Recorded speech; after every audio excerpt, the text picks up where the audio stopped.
सवाल मोहतरमा मासूमा शिराजी साहिबा से है कि उम्मुल मोमिनीन मलिकतुल अरब खदीजतुल कुबरा की ज़ात गिरामी और उनकी तिजारत के बारे में हमारे नाज़रीन को कुछ बताइए। बिस्मिल्लाहिर्रहमानिर्रहीम।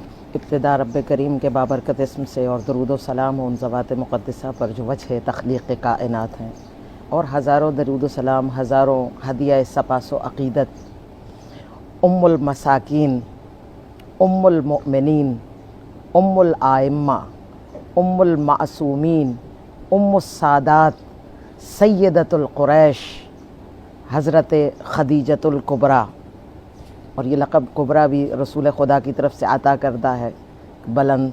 हज़ारों दरूद व सलाम उस ख़ातून पर कि उम्महातुल मोमिनीन इस बात पर फ़ख्र करें कि वो ज़ौजियत रसूल में हैं, और आका जिस पर इफ्तिखार जिसकी ज़ौजियत पर करें उसे जनाब खदीजा कहते हैं।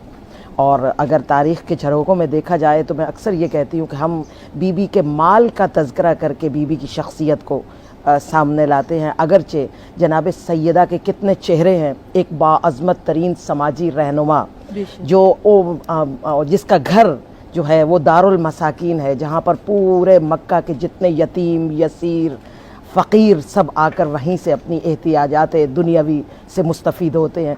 उसके अलावा जनाब सैयदा की शख्सियत मैं चाहूँगी कि उनकी तिजारत से पहले चंद जुमलों में आप बीबी की पूरी शख्सियत को बयान कर दूँ कि बीबी के बहुत से चेहरे हैं। हज़रत वर्क़ा बिन नौफ़ल के साथ, यहूद व नसारा के बड़े बड़े उलमा के साथ इल्मी मुबाहिस में मशगूल एक बाअज़मत मुदब्बिर दाना पुरहिकमत हस्ती जनाब खदीजतुल कुबरा, बाइल्म तरीन हस्ती। उसके बाद एक बाअज़मत तरीन अदीबा और शायरा अपने ज़माने की। बीबी के अशआर में मैं कहती हूँ मनक़िबत पहली जो मनक़िबत नात जो मौला की मदह खानी की, वो एक हज़रत अबू तालिब और एक जनाब खदीजा। हज़रत अबू तालिब का वो मंजूम कलाम जो आका के इब्तिदा ज़िंदगी के जितने मोजज़ात हैं उनको मंजूम शक्ल में एक पूरा दीवाने अबू तालिब है, और उसके साथ ही जनाब खदीजतुल कुबरा का वो कलाम मैं आपको बतौर मिसाल और बतौर आपके मुंह में शीरीनी विला का जायका बढ़ाने के लिए आपको एक शेर बताती हूँ। बीबी फरमाती है कि अगर कैसर व किसरा की शहनशाहियत मुझे दे दी जाए और मैं मुस्तफ़ा के दीदार से महरूम कर दी जाऊं तो मेरे लिए ये सब कुछ एक मच्छर के पर से भी ज़्यादा हक़ीर है। सुभान अल्लाह। तो इस तरह की अदीबा और शायरा, समाज की खिदमत गुजार, समाज की बेहतरीन रहनुमा। और उसके बाद अगर हम देखें, और उसके साथ साथ जितने भी उस वक्त पूरे मक्का में जितने, बल्कि पूरी दुनिया आलम में इर्द गिर्द जितने भी मफासिद हैं उस मुआशरे के, उसमें सबसे पहले तो है बुर्दा फरोशी, जिसमें लोगों को ग़ुलाम बनाया जाता है बाकायदा अगवा करके, और उसके बाद उन्हें बेचा जाता है बाज़ारों में। बीबी ने इस्लाम के उस उसूल को पहले से पेश किया कि जिसमें इस्लाम ने एकदम से ग़ुलामों को ख़त्म करने का हुक्म नहीं दिया, बल्कि आज़ादी पर ज़ोर दिया। ख़ुद हमारे आका व मौला अली अलैहिस्सलाम ने लाखों ख़रीद कर ग़ुलाम आज़ाद फरमाए। बीबी का ये तरीक़ाकार था कि बाज़ार अक्कास से ख़वातीन को ख़रीद के लाती थी, फिर उनको अपनी कनीज़ें नहीं अपनी आज़ाद करके अपनी सहेलियाँ बना लेती थी।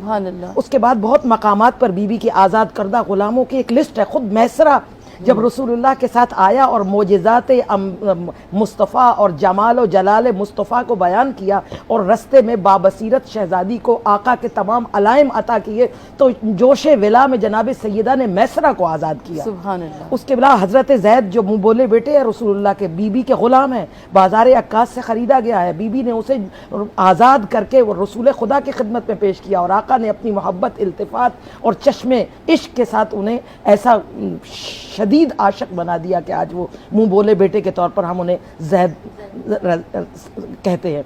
उसके बाद जनाब सैयदा का बुर्दा फरोशी का मुकाबला इस तरह से कि जितने ज़्यादा से ज़्यादा ग़ुलाम ख़रीद कर आज़ाद करके बताया कि ग़ुलाम बनाना बड़ी बात नहीं है, ग़ुलाम को ख़रीद कर अल्लाह की राह में आज़ाद कर देना बड़ी बात है। उसके बाद लूट मार और रहज़नी का सिलसिला था, आपको पता है कबीले लूटे जाते थे।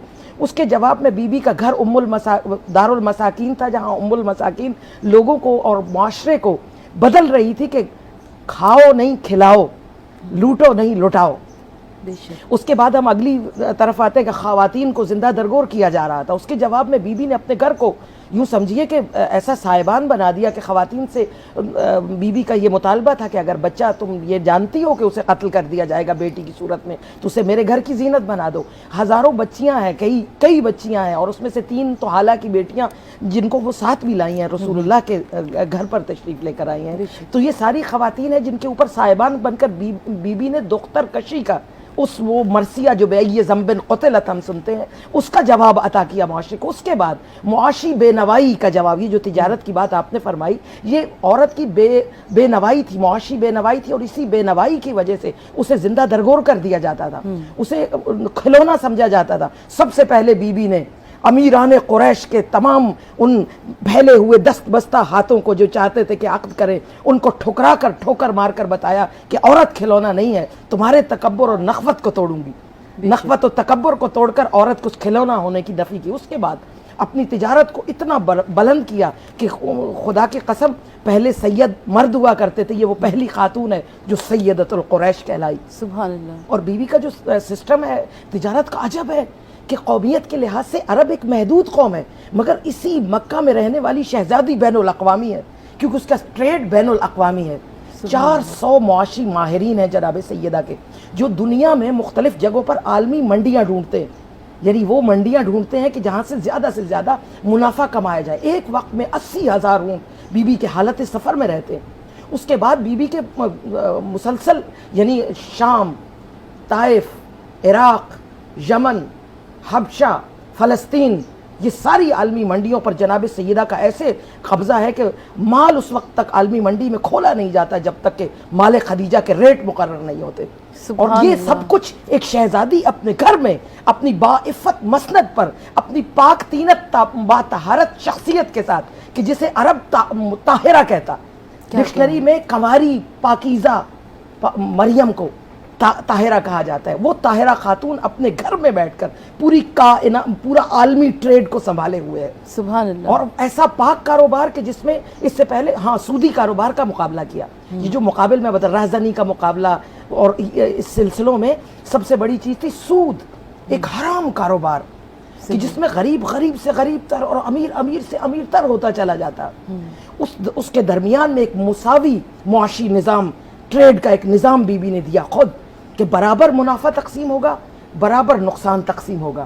اب شرفا جو عرب کے تھے وہ اپنا مال نہیں, بی بی کے مال کی نظر میں رہتے, کاش خدیجہ ہمیں اپنے مال کا نگران مقرر کرے تاکہ منافع برابر تقسیم ہو. خدیجہ کا مال کیا ہے, اور آدھا جب منافع ملے گا تو ہم کہاں کھڑے ہوں گے. تو پورا عرب چاہتا ہے کہ بی بی اپنے مال کا نگران مجھے مقرر کریں, اور ایسا مساوی معاشی نظام دیا کہ جس میں ایک غریب اور ایک امیر, خدیجہ اور اس کا مال لے کر جانے والا برابر ہیں. زہرا نے رکھا کام میں فضہ کو برابر, یہ رسم مساوات اسی گھر سے چلی ہے.